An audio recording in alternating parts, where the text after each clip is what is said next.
Oke, hai pemirsa, jumpa kembali seperti biasa di channel YouTube-nya Supriyati. Oke, selain konten aneka kuehnya pemirsa ya, ada sedikit cerita tentang horor yang saya sampaikan di channel saya pemirsa ya. Oke, karena udah banyak hal yang terjadi yang ada kaitannya dengan dimensi lain pemirsa ya. Mungkin buat para pemirsa yang pernah mengalami ya,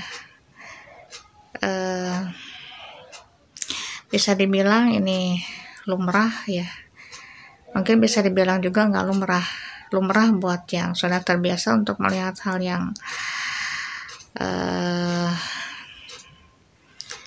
makhluk halus pemirsa maksudnya ya. Kemudian yang enggak lumrah yang memang tidak pernah bisa melihat makhluk halus begitu aja. Karena sedari kecil saya memang sudah mengalami hal tersebut ya, sering melihat sosok-sosok gaib, baik mendengar, baik merasakan, baik mencium aroma ya, seperti kemenyan, bau melati, bau pandan, bau kentang, dan lain sebagainya. Banyak sekali pemirsa ya. Oke, kita bercerita sekarang ini di malam ini tentang sosok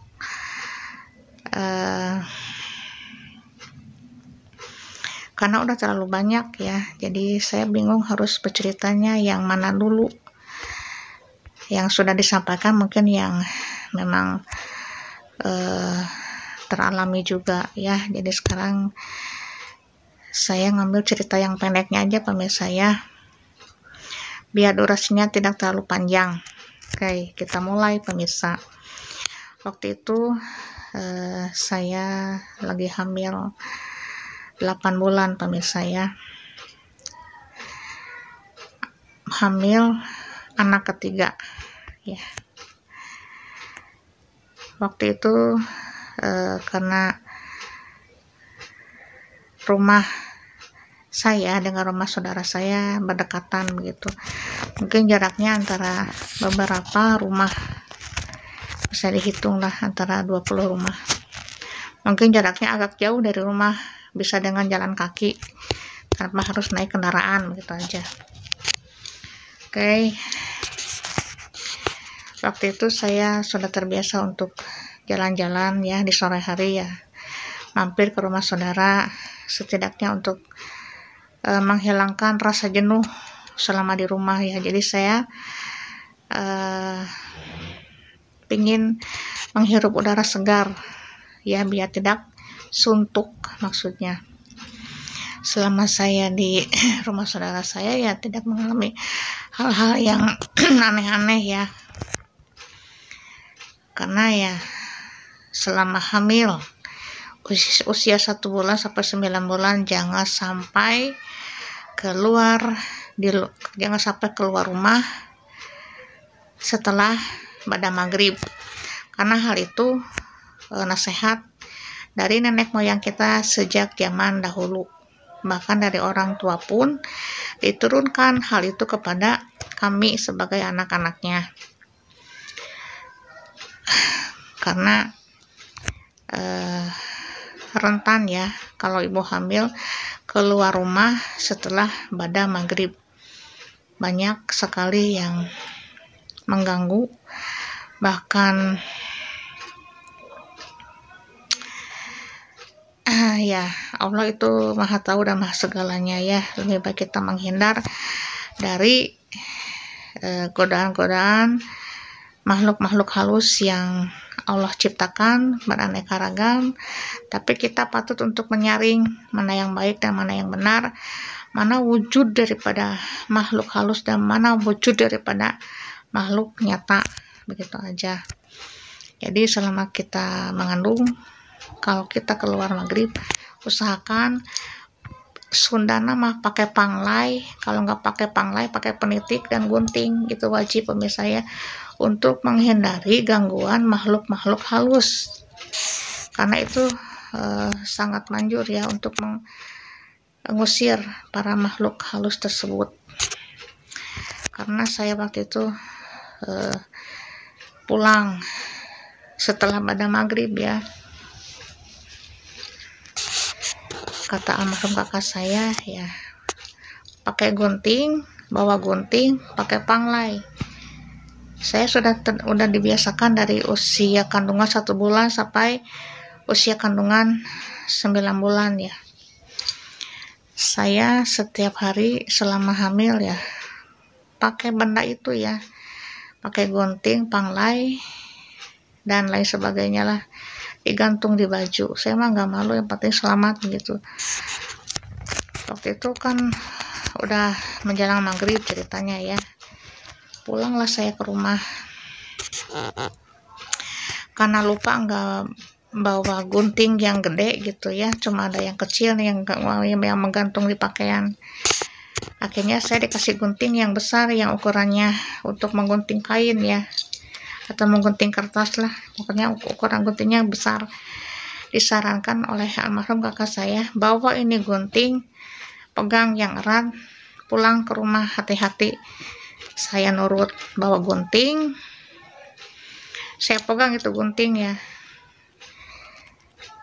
sambil ketakutan juga ya pemirsa ya, karena setelah pada maghrib kenapa baru pulang ke rumah begitu ya, karena sesuatu hal ingin mendinginkan kepala begitu ceritanya pemirsa ya. Karena waktu hamil itu butuh fresh, butuh ketenangan batin, butuh ketenangan jiwa, butuh ketenangan pikiran.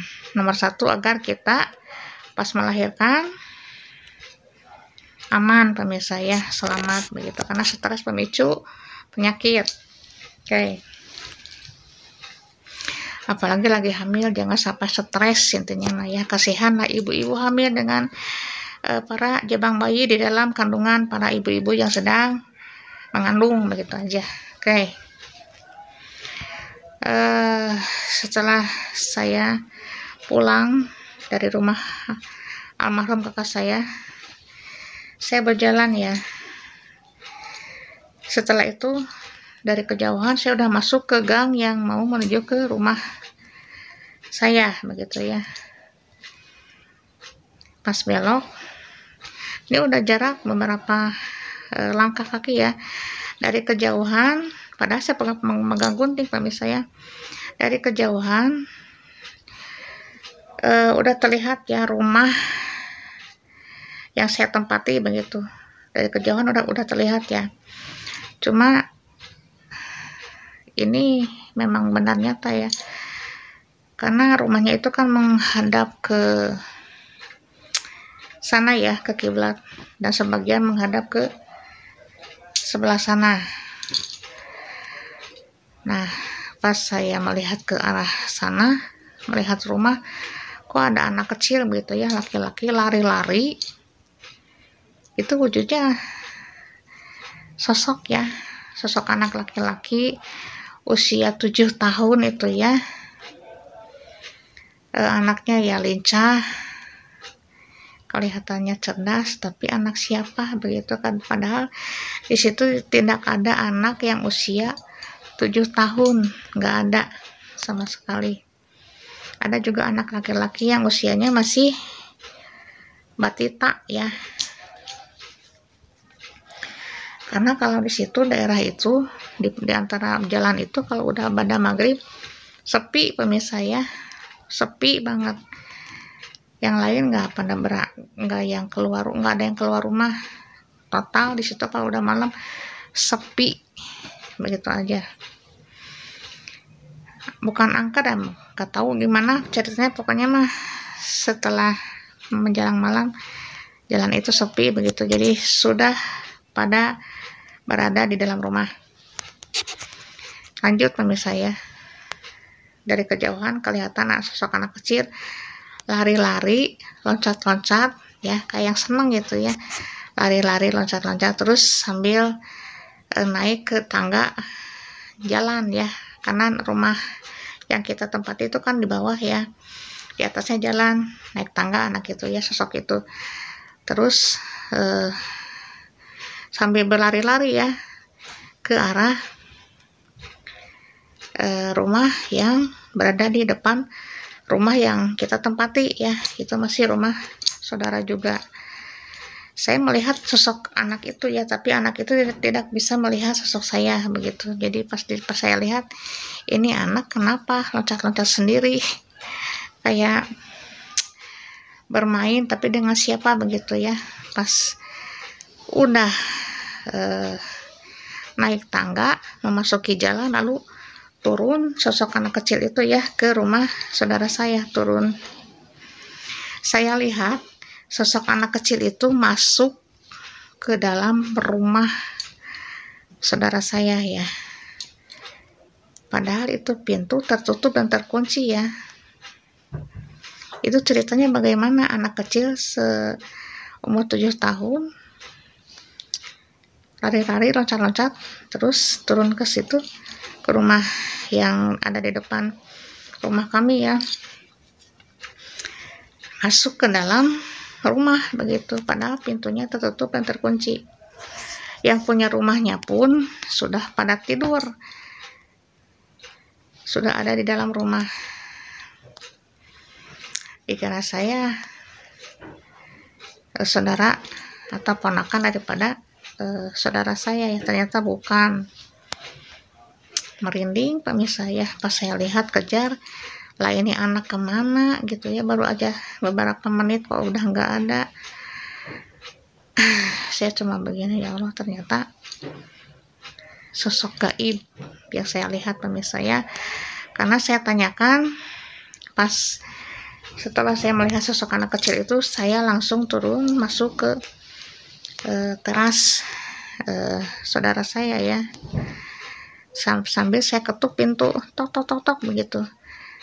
Barusan ada anak kecil lari-lari ya dari rumah yang belakang lewat ke rumah kami, lalu naik tangga dan lari-lari, loncat-loncat seperti anak yang bermain lah, turun lalu masuk ke rumah saudara saya ya. Saya tanya apakah ada anak kecil masuk ke dalam rumah ini, ternyata tidak ada, padahal pintu rumahnya juga dikunci.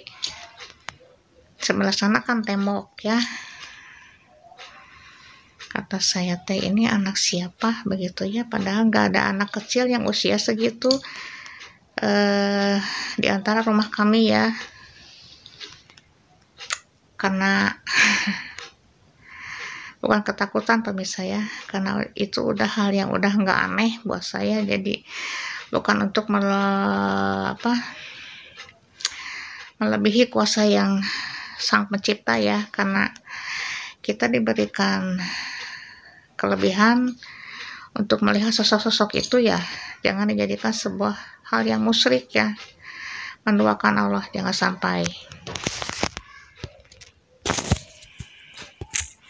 Karena setiap ciptaan yang Maha Kuasa itulah ya, ada yang nyata, bukan ada yang nyata, ada kita sebagai manusia, ada pun pula yang makhluk yang jin ya, dan lain sebagainya.